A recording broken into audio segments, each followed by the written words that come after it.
नमस्कार, स्वागत है आपका। आप देख रहे हैं द न्यूज और मैं रानी गुप्ता आपके साथ। इस वक्त की बड़ी खबर सामने आ रही है सीएए यानी कि नागरिकता संशोधन अधिनियम 2019 को लेकर के। आपको बता दें कि इस मामले को लेकर के सुप्रीम कोर्ट में मोदी सरकार की बड़ी जीत हुई है। दरअसल सुप्रीम कोर्ट ने सीधे तौर पर सीएए पर रोक लगाने की याचिका को खारिज कर दिया है और फिलहाल इस पर स्टे लगाने से ही इनकार कर दिया है। इस दौरान बकायदा केंद्र की ओर से पेश सॉलिसिटर जनरल ने कोर्ट को यह बताया है कि सीएए जो है वो नागरिकता देने का कानून है, लेने का नहीं। आपको बता दें कि नागरिकता संशोधन अधिनियम 2019 मामले पर सुप्रीम कोर्ट में सुनवाई के दौरान केंद्र की ओर से पेश सॉलिसिटर जनरल तुषार मेहता ने जवाब दाखिल करने के लिए समय मांगा है।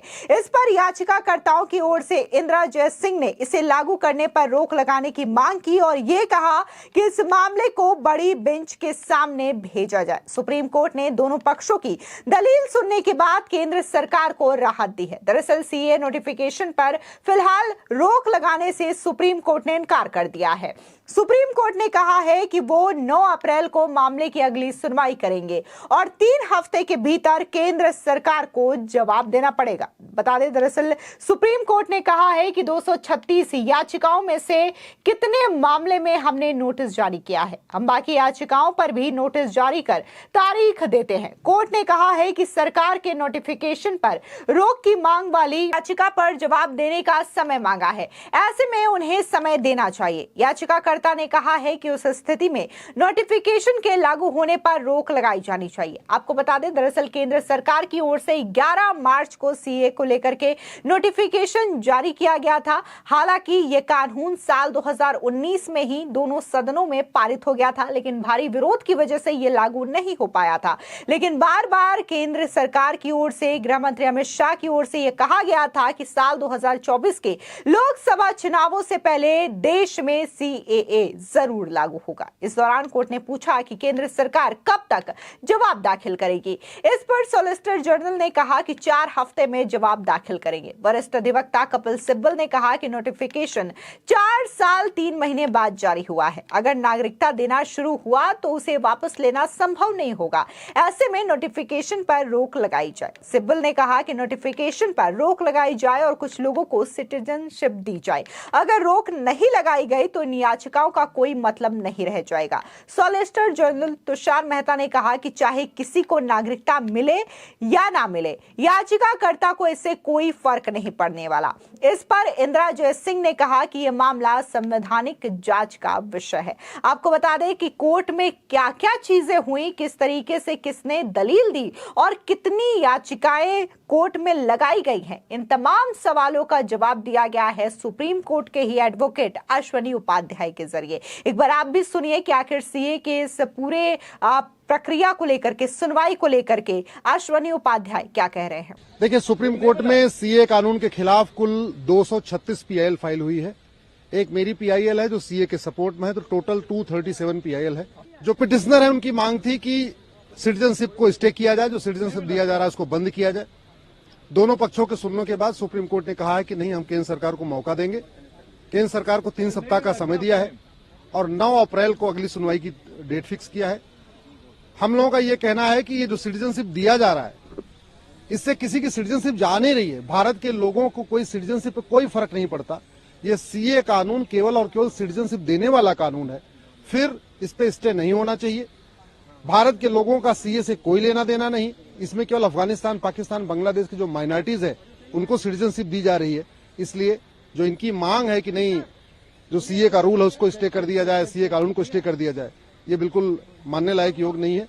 माननीय सुप्रीम कोर्ट ने केंद्र सरकार को 3 सप्ताह का समय दिया है और अगली सुनवाई अब इस पे 9 अप्रैल को होगी। टोटल सीए के मामले में 237 पीआईएल है। 236 पीआईएल सीए के अपोज में है, सीए के खिलाफ है। एक मेरी याचिका है जो सीए के सपोर्ट में है। तो इस तरीके से टोटल 237 याचिकाएं हैं। उन लोगों का कहना है कि इसमें जो भेदभाव किया गया है, इसलिए मुस्लिम को छोड़ दिया गया है, हिंदू, जैन, बौद्ध, सिख को ही केवल सिटीजनशिप दी जा रही है। आर्टिकल 14 का वायलेशन है।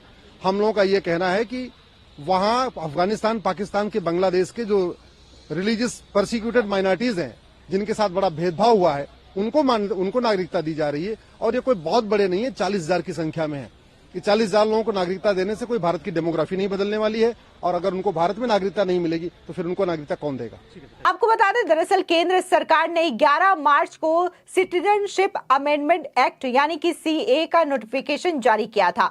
इसके साथ ही ये कानून देश भर में लागू हो गया। सीए को हिंदी में नागरिकता संशोधन कानून कहा जाता है। इसमें पाकिस्तान, बांग्लादेश, अफगानिस्तान से आए गैर मुस्लिम शरणार्थियों को नागरिकता मिलने का रास्ता साफ हो गया है। भारतीय नागरिकों से सीए का कोई सरोकार ही नहीं है, क्योंकि संविधान के तहत भारतीयों को नागरिकता का अधिकार है और सीए या फिर कोई भी कानून इसे नहीं छीन सकता है। ऐसे में जिस तरीके से तमाम पार्टियां सिर्फ और सिर्फ अपनी राजनीतिक लाभ की वजह से, तुष्टीकरण की राजनीति की वजह से लगातार लोगों को भड़काने का प्रयास भी कर रही है, फिर चाहे वो ममता बनर्जी हो या फिर अरविंद केजरीवाल हो या फिर देश की अन्य पार्टियां हो, लगातार वो इस पर भी राजनीतिक और तुष्टीकरण का खेल खेल रहे हैं, लोगों को भड़काने का काम कर रहे हैं कि अगर बाहर के लोग यहां पर आ गए, हमारे देश में आ गए, तो बेरोजगारी और महंगाई और भी ज्यादा बढ़ जाएगी। लेकिन यहां पर गौर करने वाली बात यह है कि ये जो नागरिकता दी जाएगी सीए के तहत,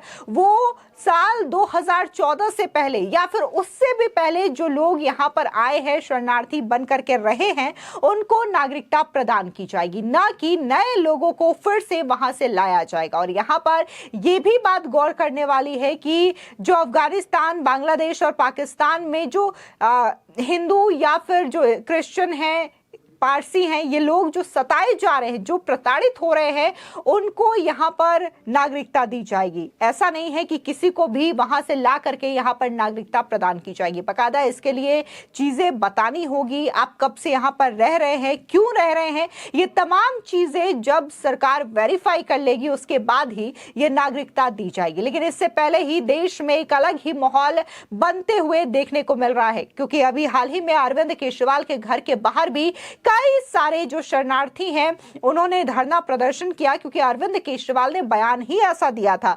उनका यह कहना था कि जो पाकिस्तान से लोग आएंगे, जो बांग्लादेश, अफगानिस्तान से लोग आएंगे, वो किस प्रवृत्ति के होंगे। क्या आप चाहेंगे कि आपके घर के बाहर कोई इस तरीके से पाकिस्तान से आया शख्स झुग्गी झोपड़ी में रहे और इससे चोरी और रेप की घटनाएं और भी ज्यादा होंगी, क्राइम और भी ज्यादा होगी? क्या इस चीज की गारंटी सरकार लेगी? अब इस चीज को लेकर के हिंदू शरणार्थियों ने विरोध प्रदर्शन किया और उनका साफ तौर से कहना था कि किस तरीके से ये हमारा अपमान किया जा रहा है। अरविंद केजरीवाल को इस पूरे बयान को लेकर के माफी मांगनी चाहिए। खैर, इस पूरे मामले को लेकर के ममता बनर्जी ने भी सवाल उठाया था और उनका कहना था कि आखिर रमजान के ठीक एक दिन पहले शाम को ही ये नोटिफिकेशन क्यों जारी किया गया है। ये खास समुदाय को टारगेट करने के लिए केंद्र सरकार की ओर से ये पहल की गई है। वैसे अगर बात हम सुप्रीम कोर्ट की करें तो फिलहाल सुप्रीम कोर्ट से केंद्र सरकार को बड़ी राहत मिली है और सीए पर फिलहाल के लिए कोई रोक नहीं लगाया जाएगा। इस पूरे मामले को लेकर के आपकी क्या राय है, हमारे कमेंट सेक्शन में जरूर बताएं। धन्यवाद।